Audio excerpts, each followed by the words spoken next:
Yeah, for sure. It's definitely fun playing with those guys.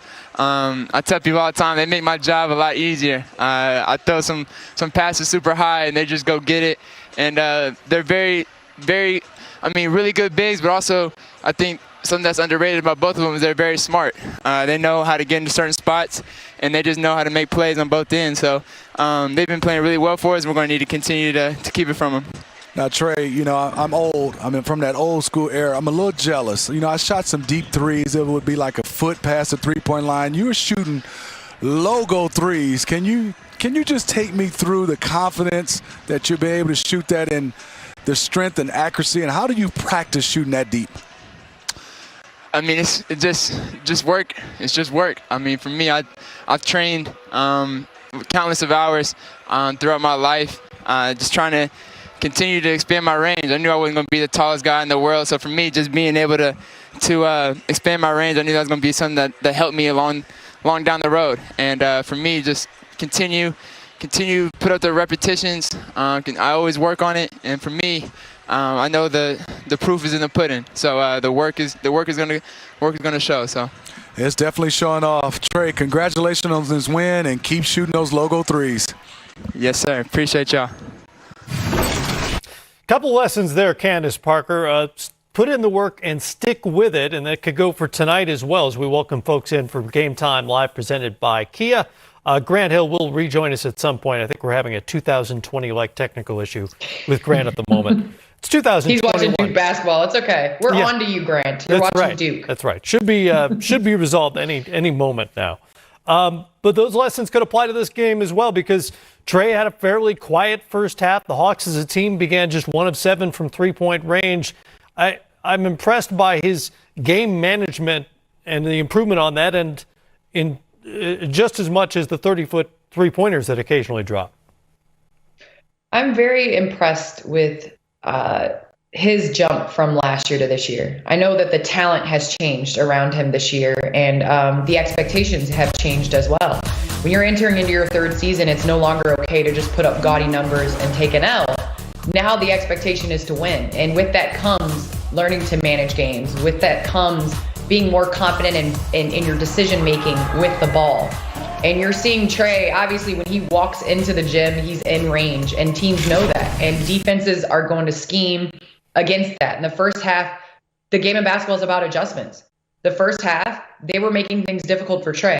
You go in at halftime, you look at the way that they're playing you, and you come out and you make the adjustment. And that's what Atlanta did, and that's what Trey did. And they're going to continue to have that this season in order to continue on that path of trying to make the playoffs. Yeah, if you're just with us, the Clippers were basically taking away the three from Trey Young in the first half. He didn't even attempt one until just over 2 minutes left in that first half, wound up hitting 3 of 7.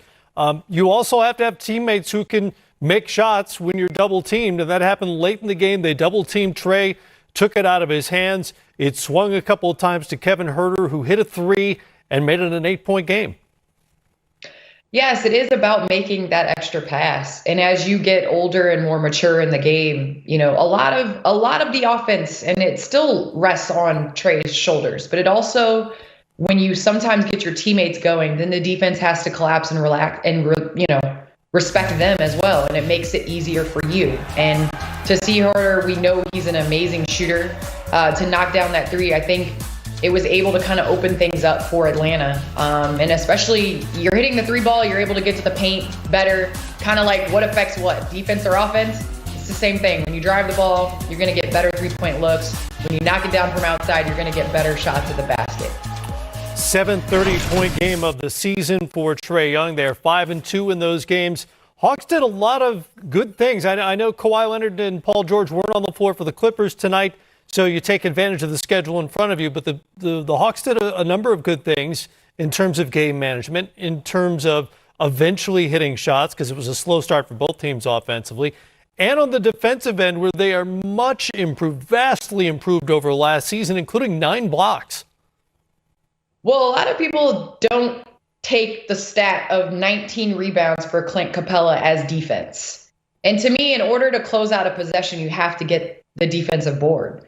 And so his defensive rebounding, and honestly, his activity, whether it's blocking shots, whether it's altering shots, whether it's coming up with the rebound, Clint Capella is really impacting the Hawks on that end of the floor. And thus, it's impacting it on the offensive end because they're able to get out in transition and they're rewarding the big men.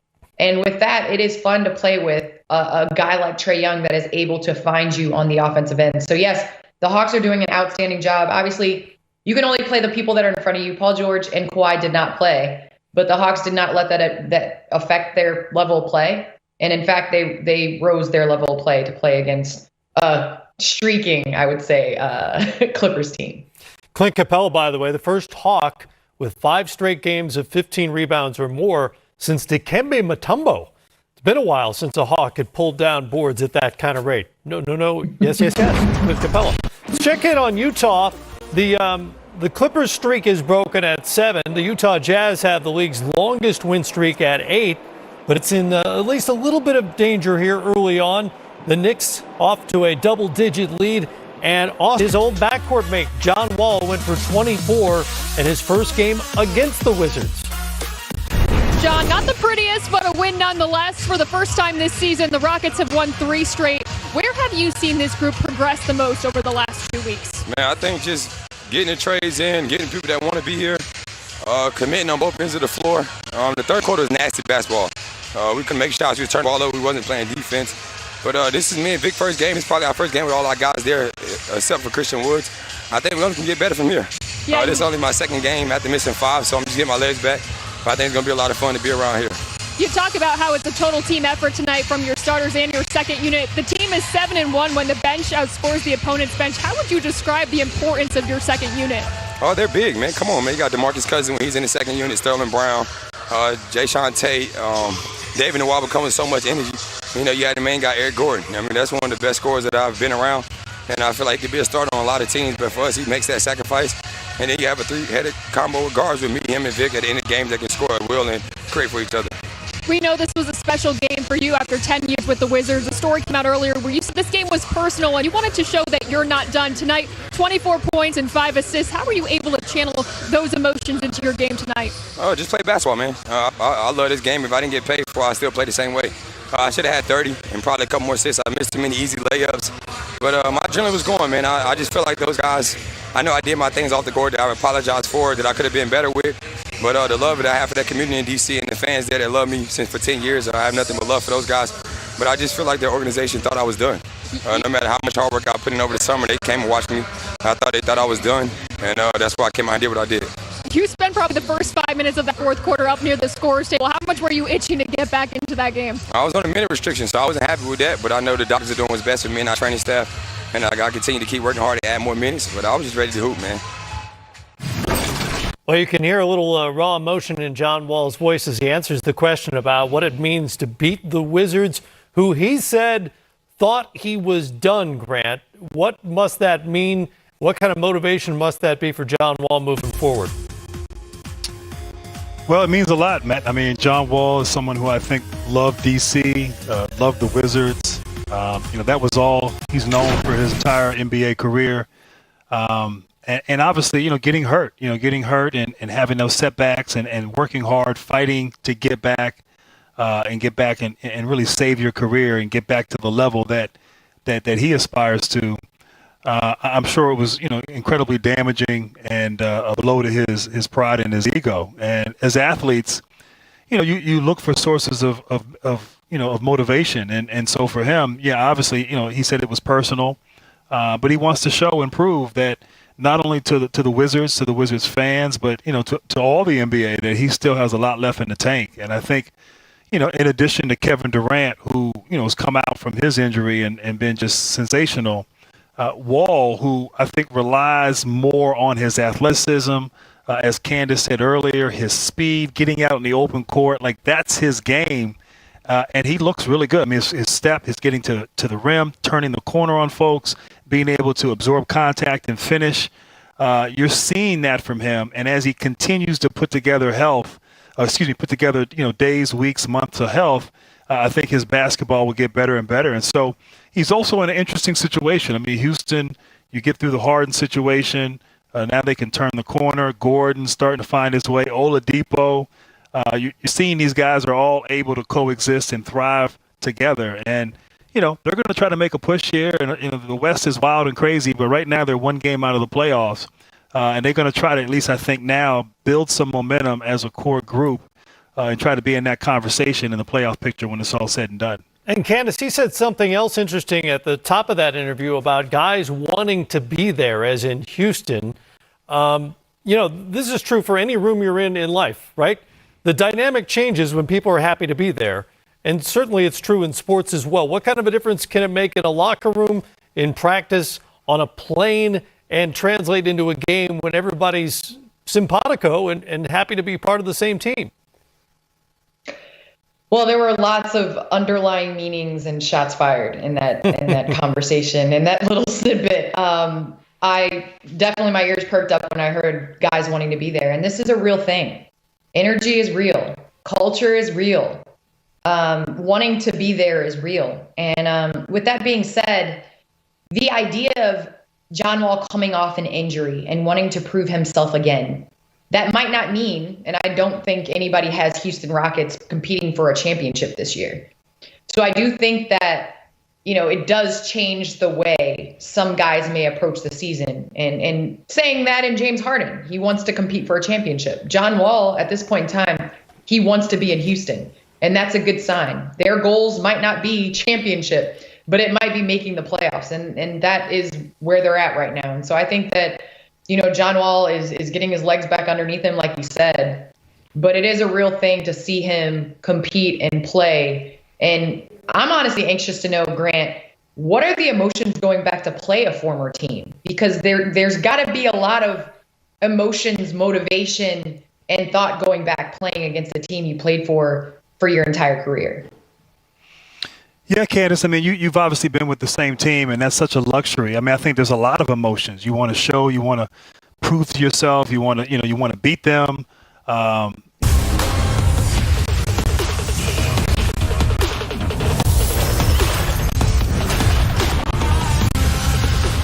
Hi, everyone, and good to have you with us for the latest edition of Game Time here with Candace Parker and Grant Hill. I'm Matt Weiner. It was a difficult day around the NBA on Tuesday for a couple of reasons we'll get into here shortly. As most of you probably know by now, Tuesday marked the one-year anniversary of the death of the late, great Kobe Bryant. Bryant, his 13-year-old daughter Gianna, and 7 others died in a helicopter crash north of Los Angeles a year ago. Kobe was just 41, very much in his prime and seemingly embracing his post-NBA life as a dad and businessman. It was the kind of news that sounded impossible, hard to comprehend then and even now. And Candace, you knew Kobe really well. How do you reflect looking back, not only on that horrible day, but on Kobe's life? It came a time last year when Ledlow and I were starting our podcast, and we were in search of a guest. And I received a text message after a game I had done in New York. It was a preseason game. And Kobe said, "Good job, Candace. Way to do the game." And then I asked him, I held my breath and was like, "Hey, you think you'd be our first guest on the podcast?" He said, "Absolutely." And honestly, I think the legend on the court, we were able to see his gift, his passion, his energy, his work ethic, his Mamba mentality.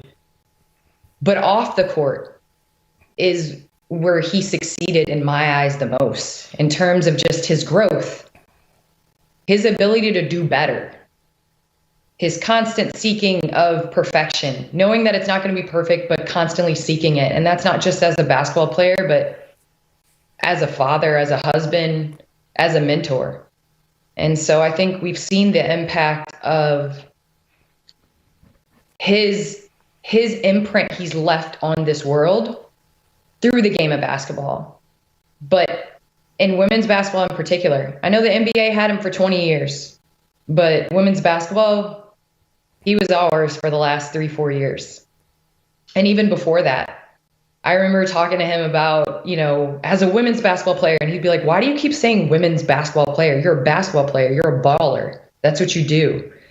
And I just am really thankful for the times that we've had and the messages and the legacy and the blueprint that he's left behind.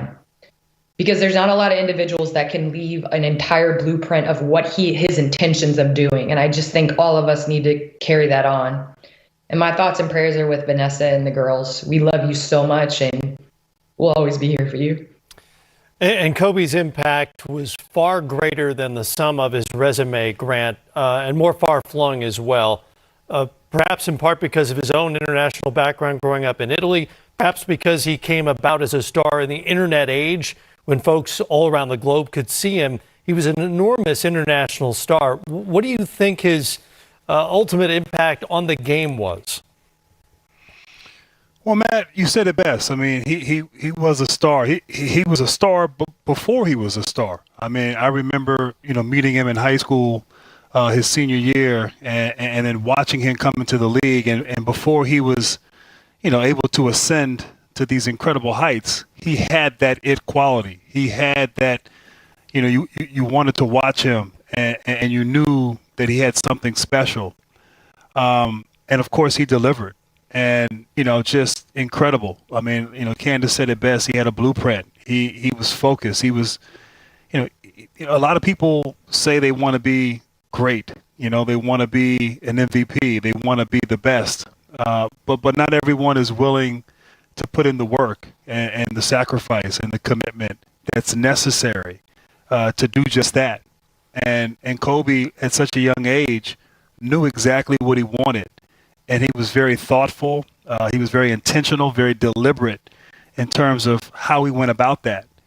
And I think, as his career sort of wound down at the end, I think we all sort of, as fans and people all over the world, really grew to appreciate and understand, just how magnificent, his career, his story was. And, as he transitioned from playing and retired, it's fitting that he became a storyteller, because his life, his legacy was, while he was on this earth, was just a beautiful story. His growth, his evolution, his authenticity, going from this sort of young player trying to find his way, trying to learn how to fit in with older guys, to now, at the end of his career, influencing an entire world, an entire generation in the NBA.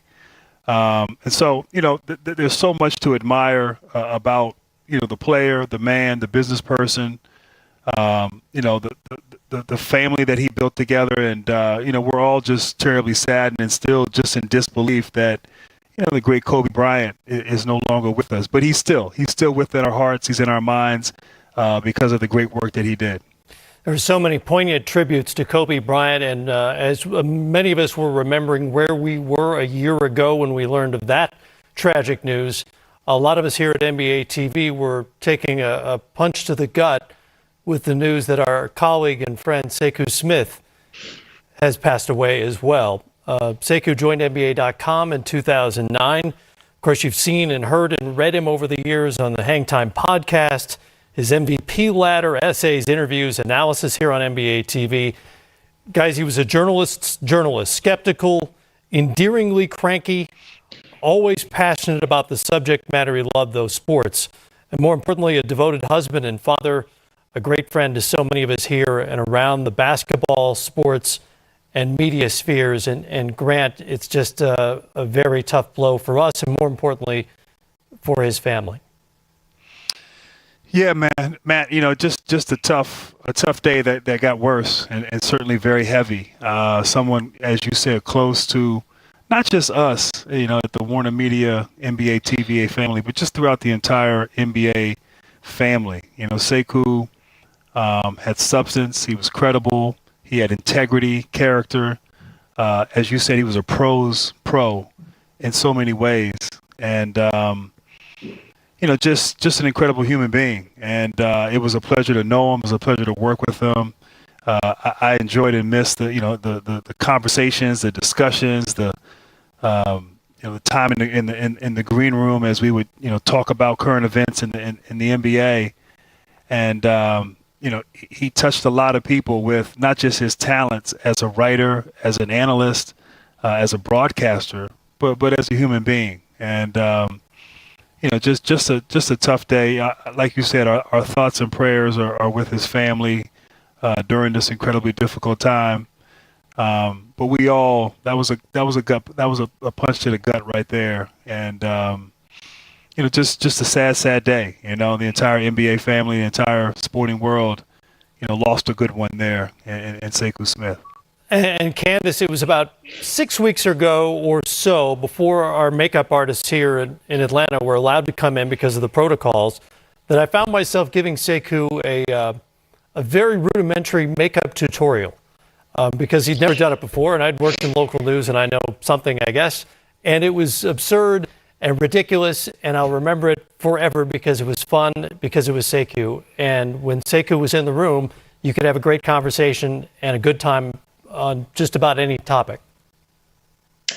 I really enjoyed walking past in the lounge room where we'd watch, the games and debating with Sekou regarding his MVP ladder. And, always had a smile on his face, always was going to tell you exactly what he thought.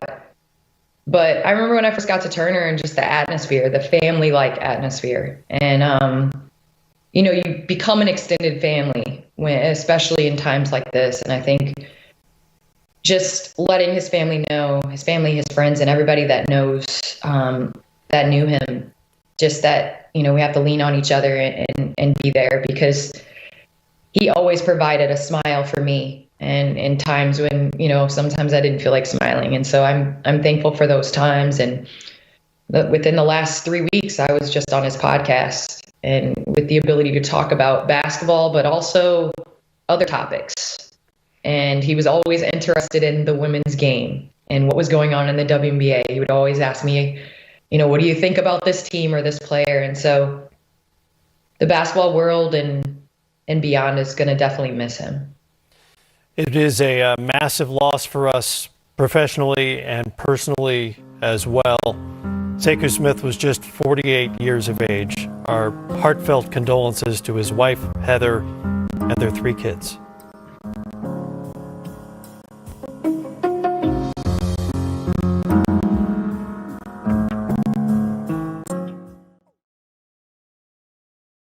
Sports fans are gearing up at NBAstore.com, the official store of the NBA. And the largest assortment of NBA fan gear anywhere, with unique one-of-a-kind designs by Fanatics and authentic fan gear, the latest styles for every NBA team and all the players you love. Don't wait, shop now and get today's special offer. NBAstore.com, a Fanatics experience. There was an enormous outpouring of grief and fond memories of our friend Sekou Smith, whose passing we learned of on Tuesday, including from ESPN's Mark Spears, who thanked him for his, quote, brotherly friendship, humor, honesty, and compassion. Sekou was very good friends with John Schumann from NBA.com, who described him as a brother from another. We had a chance to speak to some more of Sekou's colleagues, past and present, about their late friend. He was a phenomenal guy at his job, and even better man. And I got to experience pretty cool when we were in the bubble in Orlando, and we had a daily routine of riding bikes on a daily around the campus, and he always told me his love for his college. That he was proud that Deion Sanders was over there coaching the football team, and he's a guy who has stories, and he's a guy that if you just heard him talk by his mannerisms and what he said and how he said it, you would think he was 7 feet tall. He was just he was he said cool about 5'8", and it just. This hurts, man. This hurts. And the other thing that really struck me about him was how he treated people. It didn't matter what you did for a living. Didn't matter, where you were at in your life. He treated you with the utmost respect. And it's really hard to find people like that. He's very genuine, very kind-hearted, very professional. I can't find a single soul who has anything remotely negative to say about Sekou because he made you feel special. And I can speak for NBA coaches, NBA players. I've been in his presence when they spoke to him. A lot of respect from his coworkers. And it's a tough day for everybody who was very fortunate to come across him. Look, I don't know anyone who moved more easily than Sekou through the many layers of the NBA, from players to coaches to front office execs and agents, the owners, the fans, and fellow media people. And all the while, from what I saw, he maintained his integrity as a reporter, and he always had this great upbeat nature as a man. He had a great BS detector. Mm-hmm. I never saw him sweat the so-called small stuff. To me, he was a true life force. I mean, a great father, husband, and friend from what I knew. Sekou could have been one of the, biggest people in our business. All he had to do was violate confidences and call people out on TV and do what other people do and have hot takes and all that, because he knew as much as any of us do. He knew more than a lot of us did about what was going on around the league. He didn't do it, and you really come to respect people that handle their business that way, that understand that this is a two-way street. And it's not always about making yourself look good and making yourself a bigger star and making yourself a bigger name and making more money. It's about doing the job the way it's supposed to be done, with some dignity and some character. And he had all of that. He had so much character. And it's so sad. I feel so bad for his family because he loved them so much. He loved his kids and his wife so much. And I just feel so horrible for them. But there's just not enough people like him in the business anymore that do it the right way. And he did it the right way. His whole career in Indy and Atlanta and with us at Turner, he did it the right way. And I really, really respect him for that. Commissioner Adam Silver issued this statement as well. The NBA mourns the passing of Sekou Smith, a beloved member of the NBA family. Sekou was one of the most affable and dedicated reporters in the NBA and a terrific friend to so many across the league. He covered the game for more than 2 decades, including the past 11 years with Turner Sports, where he showed his as an engaging television analyst, podcast host, and writer. Sekou's love of basketball was clear to everyone who knew him, and it always shined through in his work. Our heartfelt condolences go to his wife, Heather, and their children, Gabriel, Riley, and Cameron. Sekou Smith, kind of guy you just wanted to be around. We'll miss him a lot.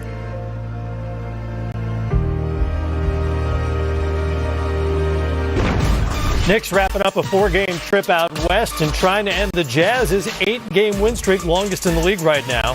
Grand story of the first half, Austin Rivers, who had the feeling. Yeah, he definitely had the feeling and was letting it fly.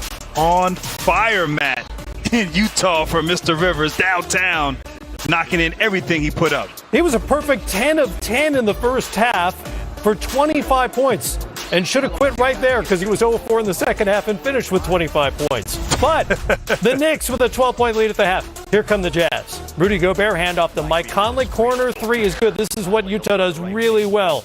Shoot the basketball from outside, and if you overguard out there, they'll do that. Conley with the layup.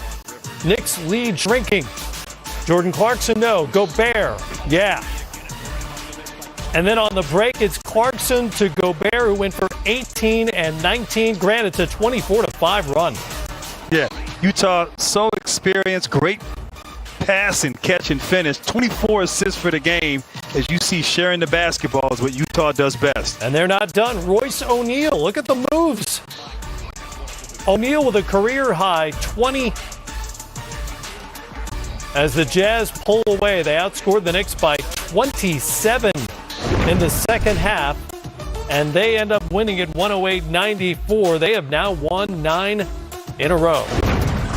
Clippers here in Atlanta, a game you saw right here on NBA TV. First of a 6-game road trip out east for the Clippers, and the first time this season they've played without both Kawhi Leonard and Paul George. Trae Young, Candace, for the transition layup, and then Young to his new alley-oop partner, Clint Capella. Yes, we're used to Trae being on that end of the assist. Serge Ibaka, no. Reggie Jackson, right place, right time. There for the tip-in. And then Ibaka, who was big in the second quarter stretch, knocks down the 3 at 15. Clippers would take a 5-point lead into the locker room. Third quarter, CP, all Hawks. Yes, I love the way the Hawks came out. Trae Young said that they didn't come out with a lot of energy to start the game, but they made up for it in that third quarter. And what did it do? It opened up from beyond the arc. Lane opened up for Trae here as well as he goes to the floater. He had 14 in that third quarter. Atlanta up by 7. We go to the fourth. Hawks getting set to put this away. Pick and roll, got options, doesn't go for Capella, goes for the lob. After the John Collins miss, Capella with one of his 19 rebounds. Eventually the ball finds its way to DeAndre Hunter. What a good season he's having. And then Young from right there. 5th time this season he's hit a shot rather from 30 feet or beyond. 26 of his 38 were in the second half, and the Hawks get the win. They've now won 4 of 5. And Candace, this is the latest in 4 seasons they've been over 500. Yes, and Trae Young paying homage to Kobe Bryant, throwing up the 2-4 from deep. It's a good way to wrap it up. Hawks did a lot of nice things, but it was a very difficult day around.